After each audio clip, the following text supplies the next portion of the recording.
Hello दोस्तों, मैं अंकित पाठक आपसे क्या फिर से बहुत बहुत स्वागत करता हूं आपकी यूट्यूब चैनल स्टडी पॉइंट पर, जहां हम लोग समांतर श्रेणी के बारे में डिस्कशन कर रहे थे कक्षा 10 के, जिसमें हमारा लेक्चर 2 हो चुका है। ये तीसरा लेक्चर है जिसमें हम लोग प्रश्नावली 5.2 के क्वेश्चंस के बारे में डिस्कशन करेंगे और इसके इम्पॉर्टेंट्स क्वेश्चन आपको सॉल्व कराएंगे और ऐसा क्वेश्चन आप लोग को सॉल्व कराएंगे कि कोई भी इस प्रश्नावली में आगे के प्रश्नों में कोई दिक्कत नहीं होगी।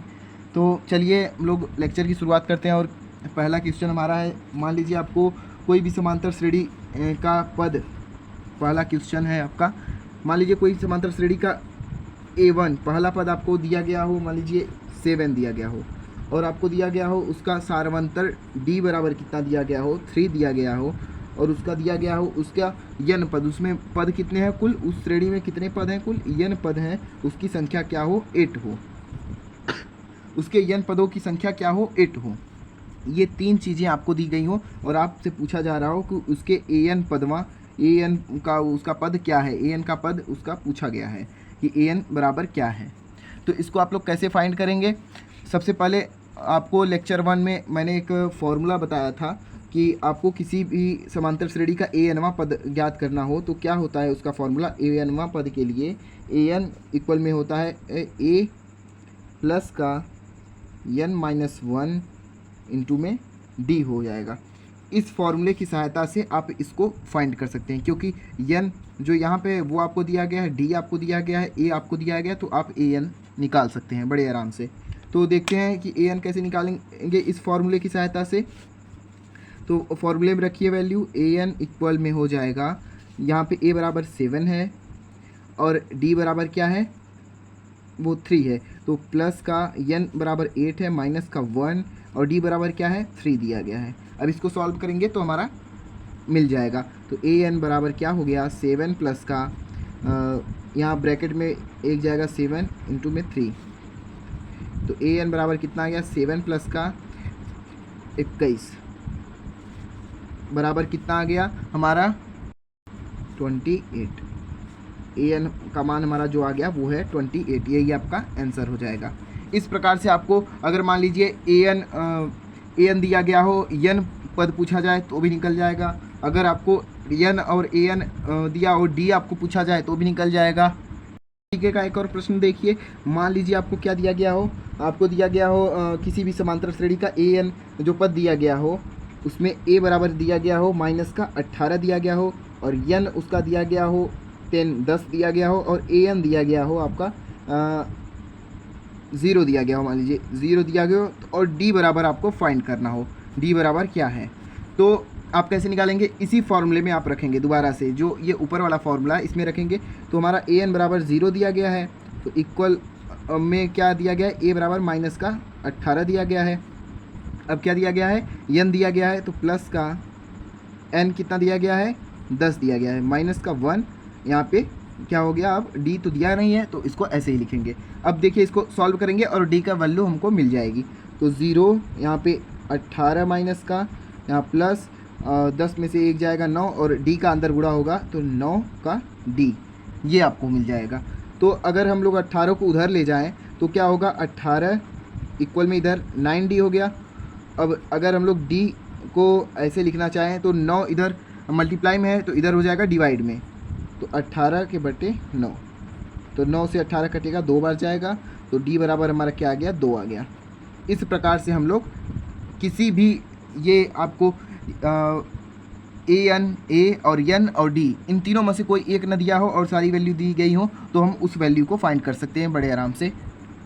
मान लीजिए आपको इस तरीके से कोई प्रश्न दिया गया हो, जो आपका AP दिया गया हो, AP का पहला पद 2 हो, दूसरा पद आपको न बताया जाए और तीसरा पद दे दिया जाए। आपसे पूछा जाए कि ये दूसरा पद हमको बताइए, दूसरा पद क्या है, इस AP का सेकंड टर्म क्या है उसको फाइंड करना है आपको। तो कैसे आप लोग निकालेंगे, देखिए इसमें AP का हमारा जो हल होगा, अब इसका जो हल होगा तो किस प्रकार से होगा, A हमारा जो दिया गया है वो 2 है और हमारा जो दूसरा पद है वो हमको नहीं पता है, तीसरा जो हमारा A3 है वो दिया गया है 26 दिया गया। तो इसको हम लोग कैसे लिख सकते हैं, जो हमारा A2 है इस प्रकार से हम लोग लिख सकते हैं a प्लस का d वो एक्सपेंशन जो था हमारा विस्तार था उस फॉर्मूले के हिसाब से ए जो A2 है इस प्रकार से हम लोग लिख सकते हैं। और जो हमारा A3 है उसको हम लोग कैसे लिख सकते हैं, जो हमारा A3 है उसको हम लोग लिख सकते हैं A प्लस का 2D, इस प्रकार से लिख सकते हैं। तो ये हमको दो मिल गया कि A2 को किस प्रकार से लिख सकते हैं, A3 को किस प्रकार से। अब यहाँ पे देखिए A की वैल्यू हमको मालूम है और A3 की वैल्यू मालूम है, तो इसको इस वाले में रखेंगे तो हमको क्या D की वैल्यू मालूम हो जाएगी, बिल्कुल आराम से मालूम हो जाएगी। तो देखिए ये मान लीजिए, छोड़िए ज़्यादा समीकरण न मानते हैं, ऐसे ही हम लोग करते हैं। तो A3 की वैल्यू क्या है, 26 है, 26 है बराबर, और A की वैल्यू क्या है, वो है 2 है, और प्लस का 2D, ये हमको मिला। अब इसको सॉल्व करिए, क्या होगा, 2 इधर जाएगा माइनस में हो जाएगा, तो क्या होगा माइनस का 2 26 इक्वल में हो जाएगा 2D के। अब ये 26 में से 2 जाएगा 24 हो जाएगा, तो 2D बराबर कितना हो गया 24। अब यहाँ पे D बराबर क्या हो गया, 2 से कटेगा 24 तो ये हो गया 12, तो हमारा D बराबर क्या आ गया 12 आ गया। अब इस D का मान अगर हम लोग इस वाले में रखेंगे, इस वाला जो ये वाला फॉर्मूला है या समीकरण कह सकते हैं इसको, ये जो है उसमें हम लोग रखेंगे तो कैसे हम लोग को मिलेगा, देखिए A2 बराबर क्या है, A प्लस का D, A क्या है 2 है और D कितना मिला है हम लोग को 12 मिला है, तो हमारा A2 बराबर कितना हो गया 12 2 14 हो गया। इस प्रकार से हम लोग को A2 मिल जाएगा। तो आई होप आपको ये समझ में आया होगा कि अगर आपको 2 पद दिया गया हो तो तीसरा पद, बीच का पद या कहीं भी हो तो उस पद को हम लोग इस तरीके के फॉर्मेट को बनाकर हम लोग फाइंड कर सकते हैं। तो हमारा क्या आ गया, ये A2 हमारा है वो 14 आ गया, यही आपका आंसर है। अब आगे देखते हैं क्वेश्चन। तो इस प्रश्न में देखिए चौथे में क्या दिया गया है कि आपको कोई भी AP दिया गया है, उसमें पूछ रहा है कि कौन सा पद 78 है, उसका कौन सा पद 78 है। इसमें कोई भी आपको AP दिया गया है, इसमें अनंत पद है आगे तक, और इसमें पूछ रहा है इसका चौथा पद, इसका कौन सा पद 78 होगा। मान लीजिए A1 है, A2 है, A3 है, इसमें कौन चौथे टर्म में या कौन से पद में 78 आएगा, ये पूछा है। तो इसको हम लोग कैसे सॉल्व करेंगे, इसका हल कैसे होगा, देखिए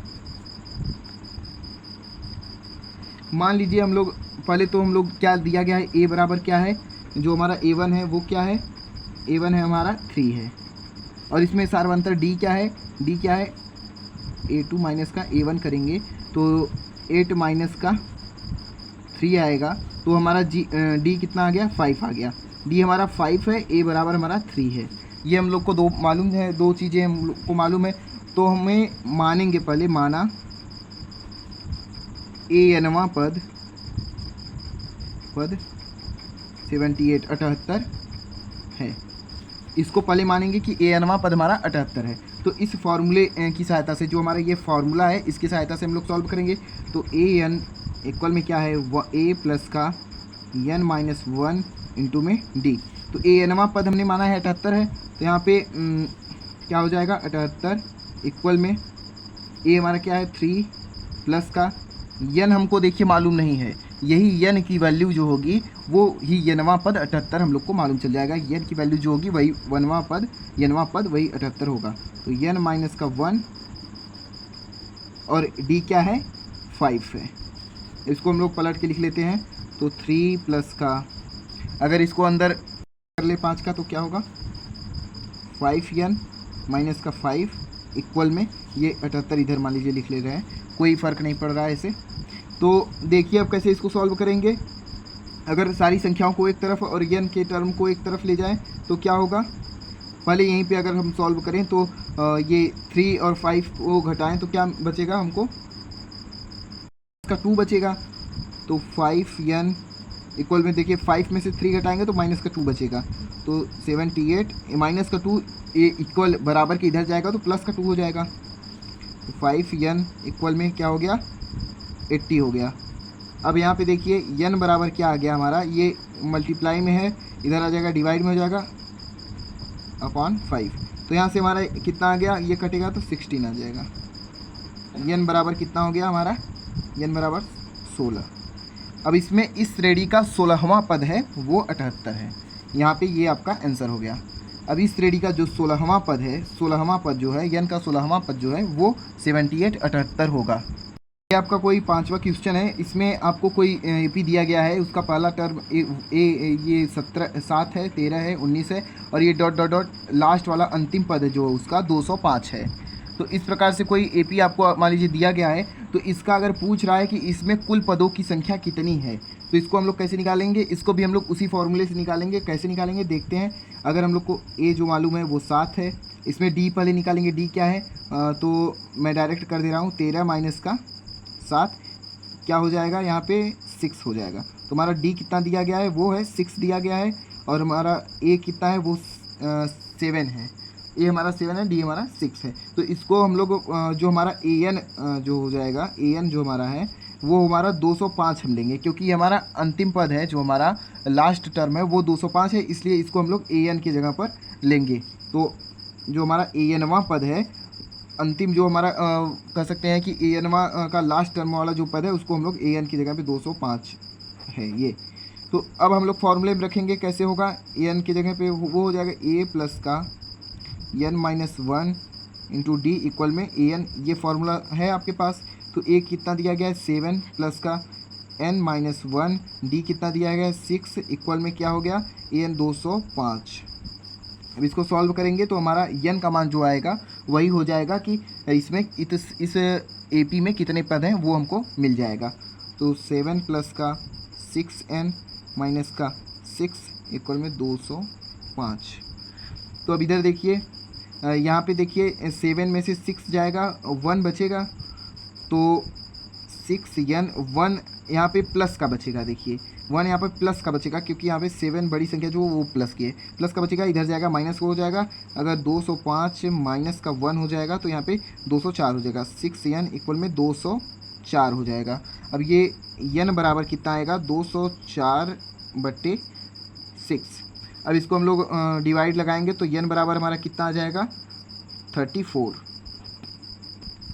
तो इस प्रकार से हमारा जो, सॉरी आपको दिख नहीं रहा होगा, ये रहा आपका n बराबर जो 34 आया है हमारा। अब पता चल गया कि इस श्रेणी में कुल पदों की संख्या हमारा 34 है। इसमें इस जो हमारा एपी है, इस एपी का कुल पद जो है वो 34 है। इस प्रकार से निकालेंगे उसी फॉर्मूले से। अगर आपको कोई इस प्रकार से कोई एपी दिया गया हो जिसका पहला पद 3, 8, 13 और डॉट डॉट डॉट अंतिम पद है जो 253 है, तो इसमें हमें बीच का कोई पद 20वां पद मान लीजिए कोई पूछा जाए कि इसका 20वां पद बताइए, तो कैसे हम लोग पता करेंगे? तो जो उसका होता है ए एनवां पद, ए एन पद जो होता है ए प्लस का एन माइनस 1 इंटू डी, इसी की सहायता से इसको भी हम लोग निकालेंगे। कैसे निकालेंगे? ए एनवां जो पद हो जाएगा ए 20वां पद हम लोग निकालेंगे। तो हमारा यहाँ पे ए कितना है पहले ये जान लेते हैं। ए हमारा है 3 है, और जो डी है हमारा, डी हमारा क्या है? 8 माइनस का 3 क्या आ गया? 5। अब इसमें देखिए 20वां पद कैसे निकालेंगे हम लोग? ए तो मालूम चल गया, और ए एनवां और 20वां पद के लिए हम लोग यन का मान जो है उसके जगह पर 20 रखेंगे। तो हमारा 20वां पद जो हमारा यन है उसके बराबर 20 रखेंगे, तो हमारा 20वां पद फाइंड होगा। और ये हमारा डी बराबर 5 आ गया, ए बराबर 3 आ गया। तो ए 20वां पद क्या होगा? तो ए हमारा 3 है, 3 प्लस एन बराबर 20 माइनस का 1, और डी हमारा क्या है? 5। देखिए यहाँ पे ए 20वां जो ये एन का मान है, इस फॉर्मूले में एन का मान हमने 20 रखा है, तो ए 20वां पद हम लोग को मालूम चल जाएगा, पता चल जाएगा। तो देखिए क्या आता है? 3 प्लस का 19 गुणे 5, तो क्या हो गया? 3 प्लस का 95। तो देखिए हमारा ए 20वां पद आ गया, 98 आ गया। ए 20वां पद 98 आ गया इसमें। देखिए अगर यही क्वेश्चन इस प्रकार से हम लोग को दी जाए कि हमको 20वां पद ज्ञात करने के लिए बोला जाए, पर हमको अंतिम पद से बोला जाए कि हमको इस तरफ से बताइए 20वां पद क्या है, अंतिम पद से होते हुए हमको बताइए कि 20वां पद क्या है, तो हम लोग कैसे निकालेंगे? इसके लिए एक फॉर्मूला होता है जो होता है एपी का कोई भी यनवां पद, एपी का यनवां पद अंतिम पद के लिए है ई माइनस का एन माइनस का 1 इंटू डी। इसमें अब ई क्या है? ई मैंने बताया था आपके फर्स्ट लेक्चर में कि ई होता है अंतिम पद, जो ई होता है ये अंतिम पद होता है। तो इस फॉर्मूले से हम लोग कैसे निकालेंगे, अगर आपको पूछ दिया जाए इस AP के पीछे से बताइए, लास्ट पद से बताइए कि 20वां पद क्या है, तो आप लोग कैसे फाइंड करेंगे। देखिए यहाँ पे E बराबर क्या है आपको दिया गया, E बराबर यहाँ पर है 253 है, और D बराबर क्या है आपका, D बराबर तो 5 है ही। तो देखते हैं कैसे होता है। A 20वां पद अंतिम पद से है ये, तो E बराबर 253 माइनस का यन आपको कितना दिया गया है, यन 20 में आपका 20 ही रहेगा, 20 माइनस का 1 इंटू D कितना है 5 है। तो यहाँ पे देखिए 253 माइनस का 19 और ये हो गया इंटू में 5, इस प्रकार से देखिए हो गया। तो इसमें क्या हो गया 253 माइनस का 95 क्या आ गया, घटाने पे होगा 148, ये हो गया। तो A 20वां पद जो अंतिम पद से आपको मिला है वो 158 है, ये आपका आंसर हो गया। अगर आपको अंतिम पद से भी पूछा जाए तो इस फॉर्मूले से आप बड़े ही इजीली फाइंड कर सकते हैं अंतिम पद से किसी भी श्रेणी का, किसी भी AP का 20वां पद, चौथा पद, दूसरा पद, पहला पद, चाहे जो भी पद हो, आपको सिर्फ 20वां मतलब कि अंतिम पद दिया गया हो, E का मान आपको दिया गया हो। मान लीजिए कोई प्रश्न आपको ऐसे पूछा जाए कि 10 और 250 के बीच 4 के कितने गुणज हैं, ये पूछा जाए कि पूरे ये जो AP बन रही है इसमें कितने पद होंगे, 10 और 250 के बीच 4 के कितने गुणज होंगे, इसके पूरी AP की वैल्यू कितने पद होंगे उसकी वैल्यू भी पूछ दी जाए आपसे, तो कैसे करेंगे आप। तो इसमें इस प्रकार से हल करेंगे। देखिए इसमें तो सबसे पहले आप AP बनाएंगे। AP कैसे बनेगा, 10 और 4 के बीच के गुणज याद करने के। 10 के आगे तो पहला गुणज होगा 10 के बाद 4 का, वो होगा 12 होगा, दूसरा होगा क्या होगा 16 होगा, तीसरा क्या होगा 20 होगा, चौथा क्या होगा 24 होगा, ऐसे ही जाते जाते मान लीजिए 250 के पहले क्या होगा 248 होगा। ये मैं 248 कैसे लिखा हूँ कि 250 के पहले 4 से पूरी तरह कैंसिल हो जाने वाली संख्या कौन सी है, उस हिसाब से मैंने इसको लिखा है। और ये है इस प्रकार से कि 12 पहला गुणज है 10 के बाद, 10 के बाद वाली संख्या के बाद 12 पहला गुणज है जो 4 का है, उसके बाद इसमें 4 4 ऐड करते जाएंगे तो ये आपको जो AP है मिलती जाएगी। तो इसमें A बराबर क्या आ गया, जो पहला पद है A बराबर 12 हो गया। और इसमें D कैसे निकालेंगे, D तो आपको पता है ये 4 4 ऐड करते जा रहे हैं, इसलिए इसमें D बराबर भी 4 हो गया। और इसमें अब क्या निकालना है, इसके पूरे जो 10 और 250 के बीच 4 के कितने गुणज हैं पूरे का मान निकालना है, पूरे n नंबर साहब को आपको फाइंड करना है। देखते हैं कैसे फाइंड होगा ये हम लोग को। तो ये इसमें रखेंगे n बराबर A प्लस का n माइनस 1 इंटू में D, इस फॉर्मूले में हम लोग रखेंगे। और जो n का मान हम लोग निकालेंगे, an जो हमारा nवां पद है वो तो 248 है, ये हम लोग को पता है, D हम लोग को पता है, A हम लोग को पता है, यही n नहीं पता है, तो ये हमारा हो जाएगा जो कुल पदों की संख्या होगी वही n का मान जो होगा वही हमारा आंसर होगा। तो हमारा क्या हो गया, यहाँ से A का मान 12 हो गया, 12 प्लस का n माइनस 1 और D कितना है 4 है, इक्वल में कितना है 248। अब देखिए 12 प्लस का 4n माइनस का 4 इक्वल में 248। यहाँ पे देखिए 12 में से 4 जाएगा, कितना बचा 8 बचा, 4n जो ये 8 बचा, ये बचा हमारा प्लस का, तो इधर जाएगा माइनस का हो जाएगा, इक्वल में 248 माइनस का 8, तो 4n इक्वल में आ जाएगा 240। तो n इक्वल में आ जाएगा 240 बटे में 4, तो हमारा n का मान आ जाएगा यहाँ से, n का मान यहाँ से हमारा 60 आ जाएगा। तो इसमें कुल मिला के 60 पद हैं जो 10 और 250 के बीच 4 के गुणज हैं। यहाँ से आपका आंसर मिल गया। इसमें देखिए अगले प्रश्न में क्या दिया गया है कि 3 अंकों वाली कितनी संख्याएं हैं जो कि 7 से विभाज्य होंगी। इसका हमको पहले AP बनाना है, उसके बाद इसमें सारे पदों को ज्ञात करना है कि कितने पद होंगे। तो हमको 3 अंकों की संख्या 100 से मिलना प्रारंभ हो जाती है। तो इसमें पहली संख्या हमारी क्या होगी, जो होगी 105 होगी। पहली संख्या हमारी 105 होगी जो 7 से विभाज्य होगी, और इसके बाद दूसरी संख्या कैसे निकालेंगे, 105 प्लस का 7 करते जाएंगे, और तीसरी संख्या कैसे निकालेंगे, 105 प्लस का 7 प्लस का 7, ऐसे ऐसे करते जाएंगे और हमको संख्याएं मिलती जाएंगी। और लास्ट वाली संख्या हम लोग को क्या मिलेगी, वो हो जाएगी 994। ये वाली संख्या हमारी लास्ट संख्या हो जाएगी जो कि 7 से विभाज्य होगी, 3 अंकों की संख्या है। तो हमारी AP जो मिल जाएगी वो क्या है, वो इस प्रकार से होगी कि जो 105, इसी के बाद जैसे मैंने आपको बताया कि 105 प्लस का 7 करेंगे, दूसरा ये मिल जाएगा। तीसरी वैल्यू के लिए 105 प्लस का 7 ऐसे डॉट डॉट करते करते 994 ये लास्ट संख्या हो जाएगी। इस प्रकार से AP मिलेगी जिसका A हमारा क्या हो जाएगा, पहला पद हो जाएगा 105 हो जाएगा, D हमारा क्या हो जाएगा 7 हो जाएगा, क्योंकि इसमें सारे में सारवंतर जो है हमारा वो 7 है, और जो हमारा AN हो जाएगा वो हो जाएगा 994। तो इसका हम लोग कुल पदों की संख्या कैसे निकालेंगे इस AP के, तो AN इक्वल में हो जाएगा A plus N minus 1 D, इससे हम लोग निकालेंगे। D मालूम है, A मालूम है, AN मालूम है, तो N के मान को हम लोग निकाल लेंगे। तो क्या हो जाएगा 105 यहाँ पे प्लस N क्या है, N तो मालूम नहीं है, 1 D क्या है यहाँ पे 7 है, इक्वल में कितना है 994। तो इसको हम लोग सॉल्व करेंगे तो हम लोग को मिल जाएगा। तो देखते हैं क्या है यहाँ पे 7n माइनस का 7, इसको इस प्रकार से अगर हम लोग करें कि इसको न करें मल्टीप्लाई, इसको 105 को उधर ले जाएं पहले, तो क्या होगा n माइनस 1 इंटू में क्या है 7 है 994 माइनस का हो जाएगा 105। तो यहाँ पे कितना बचा हमारा करेंगे, तो ये हो गया 9, ये हो गया 8, ये हो गया 8 हो गया। और ये देखिए यहाँ पे n माइनस 1 का ये जो गुणांक है वो 7 है, 7 को इधर ले आए और n माइनस 1 को ऐसे ही रहने दे। अभी n माइनस 1 889/7। अब ये देखिए 7 से कट रहा है और ये कितना आ रहा है यहाँ पे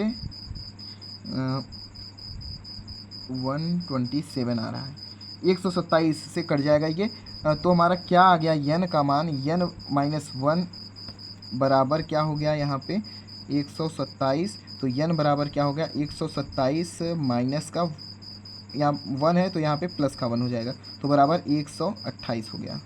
तो यहाँ पे हमारा n का मान जो आ गया वो हो गया 100, आपको दिख नहीं रहा होगा, 128, यहाँ से देखिएगा 128 हो गया हमारा n का मान, यही आपका आंसर है। और इसमें 7 से विभाज्य 3 अंकीय संख्याएं वो है 128। इस प्रकार से आप लिख के उसका आंसर लिख सकते हैं कि वही आपका आंसर हो जाएगा कि 7 से विभाज्य 3 अंकीय संख्याएं वो 128 है। तो इस प्रकार से आपका ये लेक्चर तीसरा था जिसमें 5.2 का लगभग मैंने सभी इंपॉर्टेंट क्वेश्चन कराए, और इस वीडियो को देखने के बाद आप शायद 5.3 के सारे क्वेश्चन को अटेम्प्ट कर ले जाएँ।